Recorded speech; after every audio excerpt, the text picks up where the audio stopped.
pagbutihin ninyo ang pagdadala ninyo ng inyong tungkulin.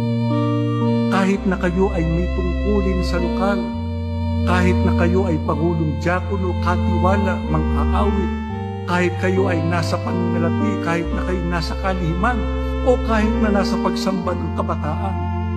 Pagka tinupad ninyo ang sagutin ninyo, kayo ang tunay na katulong namin sa pamamahala sa iglesia. Huwag niyong bibitawan ang inyong sagutin anuman ang mangyari.